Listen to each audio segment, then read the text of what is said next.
Over the course of Curb Your Enthusiasm's over 2 decades on air, Larry David was many things. Rude, mean-spirited, obsessive, over-the-top, and surprisingly relatable. While Larry definitely has moments of going way too far, there were also so many times where he really spoke for the grump in all of us. So now that the show has finally wrapped up its final season, let's take a look back at how the show built this simultaneously off-putting and deeply relatable character. I'm 76 years old, and I have never learned a lesson in my entire life. When Curb Your Enthusiasm began at the turn of the millennium, viewers were treated to the ultimate cringe comedy. The curmudgeonly Larry David, an only slightly fictitious version of the real Seinfeld co-creator, got himself into increasingly stickier situations because of his inability to keep his mouth shut. Over the run, characters and viewers alike balked at some of Larry's more outlandish choices and opinions, while also other times kind of agreeing with his grumpy ridiculousness. It's not like the show treats Larry like a saint. All of his wounds are self-inflicted, and he is the king of making mountains out of molehills.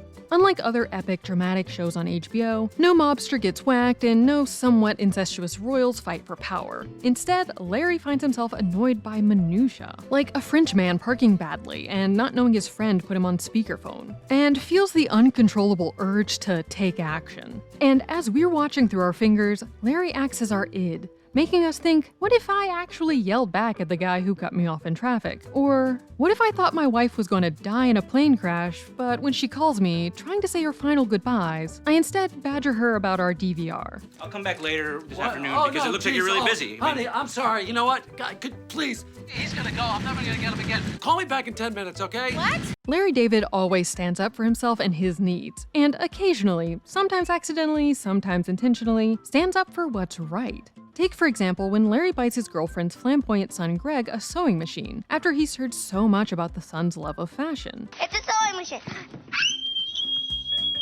It's a sewing machine! Oh my god, I'm gonna make the gump, the wing costume. His girlfriend and Susie accuse Larry of turning Greg gay, but Larry affirms his correctness. A sewing machine?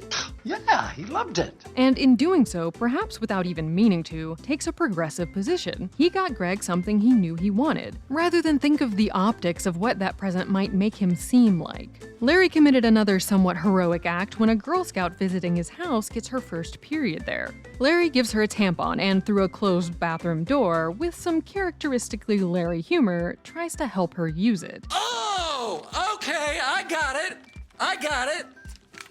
Look, it pushes it out. Are you sure you're reading the right direction? No. Larry's genuinely happy when she succeeds, but her father, Larry's friend, is not. He's very upset about it. Oh, come on. If her nose was running and she needed a tissue, I would have given her a tissue. No. Same thing. By equating a tampon to a tissue, Larry is, in his own way, destigmatizing a tampon and genuinely helping someone in need. The show uses these moments of genuine good to show the positive things that can come from Larry's more abrasive nature. Sure, he can cause a lot of problems, but he's also not afraid to do the right thing for fear of social stigma. But, of course, there's also the other side of Larry's whole thing. Larry David is immune to analysis of his show himself, the man who coined the Seinfeld motto, no hugging, no learning, and admitted in a recent retrospective event that he didn't want to hire actors who cried at Curb auditions because he didn't want sadness in his shows. Insists he's just making a simple comedy designed to make people laugh. But where Larry David the person ends and Larry David the character begins is murky to say the least. And the show seems to judge Larry's foibles more harshly than the real David might his own. Because when Larry makes these errors in judgment and lashes out, the show punishes him for it, as the other carefully plotted threads of the show begin to unravel.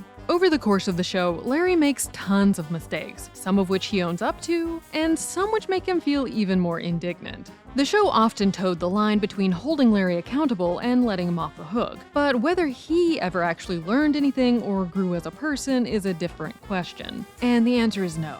Take, for example, when Larry tries to avoid an awkward hug from a friend in season 11. He steps in dog poop and throws out his shoes, leading him to walk around an event at a Holocaust museum in just his socks. But when he sees it's raining outside, he decides to steal a pair of shoes from a Holocaust museum exhibit. Instead of defacing an exhibit and stealing from Holocaust victims, he could have chosen to ruin his socks, called an Uber right to the museum door, or hitched a ride with one of his many friends attending the event. Instead, Larry tap dances out of the museum. Larry feels no real remorse, yet the show does give him some well-deserved payback, destroying one of his season arcs. He was dating a councilwoman, Irma, who he despised, just so she'd help him repeal a law about pool fencing. Her finding out about the Holocaust Museum shoe stealing made her relapse and begin drinking again, making her miss the meeting to repeal the law. And Larry can't even break up with Irma because her AA sponsor doesn't want him to. This is the karma balance in the Curb Your Enthusiasm universe. Larry commits an offensive faux pas, sometimes even a possible felony, and then has to spend more time with the only person who is more miserable than him. You want something? You want one of these? Yeah, no, I don't blame you. It's dry. Larry's actions are often in a moral gray area, but another situation that leaves a particularly bitter taste in one's mouth is when he asks out a woman, not knowing she's in a wheelchair, and saves her as Denise Handicap in his BlackBerry. He's initially reluctant to date someone in a wheelchair, but they seem to have a genuine connection. When Larry loses his BlackBerry, and therefore her number, he misses the perks, like getting tables at crowded restaurants. Hi, I'm sorry, it's gonna be about 45 minutes. Oh, table for two? So Larry essentially subs Denise out and dates another handicapped woman, who he calls Wendy Wheelchair. When the two women find out about each other and rightfully confront Larry, he responds by escaping down the stairs. Who the hell is she? Wendy Wheelchair? Who's she? Denise Handicap? You son of a bitch. Everything about this episode, from the name-calling to the discrimination against dating people with disabilities, to swapping out one date in a wheelchair for another, to wanting to be with someone mostly for the perks, is deeply cringeworthy, morally wrong, and highlights the worst sides of Larry's behavior and ego. In the series finale, called No Lessons Learned, Larry is put on trial for a surprisingly good deed. He unwittingly broke a real law that prohibited him from giving a bottle of water to a dehydrated woman in line to vote. The trial, similar to the end of Seinfeld, devolves into basically a clip show, where some of his many nemeses show up to discredit him. But even when Larry is about to be sent to prison, he can't stop acting like himself. His lawyer makes an impassioned plea, and instead of paying attention, he has a beef with a fly. It is an insult to democracy, and it goes against everything the Bible tells us, what our parents taught us. He tries to get the jury's sympathy by having Susie dress up as his disabled girlfriend, yet he can't even bring himself to be nice to her or to make a convincing lie about the relationship. Why didn't you tell me? I would have carried you up the steps. It's fine, Oh, such a brave girl. Oh my God, what a surprise. Larry is found guilty and sentenced to prison time. Sound familiar? But instead of being stuck to deal with the consequences of his choices, Jerry Seinfeld shows up and finds a way to get the case thrown out, allowing Larry to avoid learning a lesson yet again. Even the plot of this episode is a very Larry David sort of move. It echoes the Seinfeld finale, which audiences hated, but Larry has always defended. It could make up for the finale, that's for sure. I don't know. What does that mean, make up for the minute? There's nothing to make up for. It really lets us end Seinfeld on a good note. It could be a, we know, we're sorry. In the Curb finale, Jerry Seinfeld shows up as a meta-commentary on the Seinfeld finale, and even jokes that getting out of prison on a loophole is how they should have ended Seinfeld. This is how we should have ended the finale. Oh my God, you're right. How did we not think of that? By Larry constructing the finale in this way, it's like he's arguing with the audience that his initial creative vision was right. And isn't that the ultimate Larry way to end a show? Even if you're not a grumpy old man, you can probably remember a time when the undisclosed rules of society felt unfair, penalizing, and absurd. Maybe you don't care about seeing a house tour if you're going to someone's new place. Or maybe you hate when someone cuts in line just because they saw someone they know, otherwise known as a chat and cut. She's doing a chat and cut.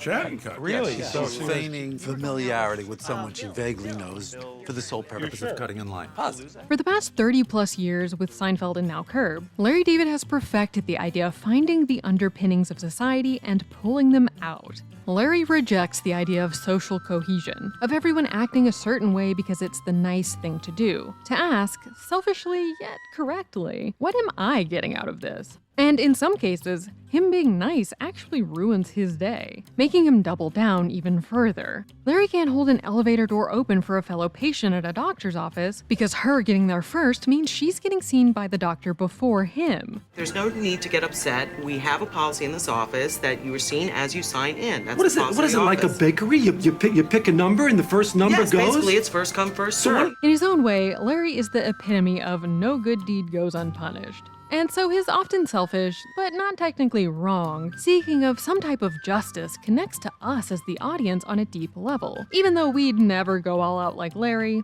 it can be entertaining to watch someone play out your less charitable thoughts on screen. And this layer of relatability is probably why whenever Larry David the person gives an interview, it immediately goes viral. Like the way he shut down this Today Show question about Taylor Swift and Travis Kelce. You told our producer, let's talk about anything. There's just one thing we don't want to talk about. What do you think about Travis and Taylor? You've really got a nerve. Or the way he called Donald Trump a little baby. He's such a little baby that he's thrown 250 years of democracy out the window. We're not relating to Larry because he's aspirational, we're relating to him because he says what we're all thinking. It's also the gleeful way in which Larry, the performer, and the character laughs at himself. He never sees his own foibles, and he's proud of it. When he busts someone for chatting cutting, he doesn't care that she's mad at him. He's laughing to himself. You are unbelievable, you know that? Really? Yeah.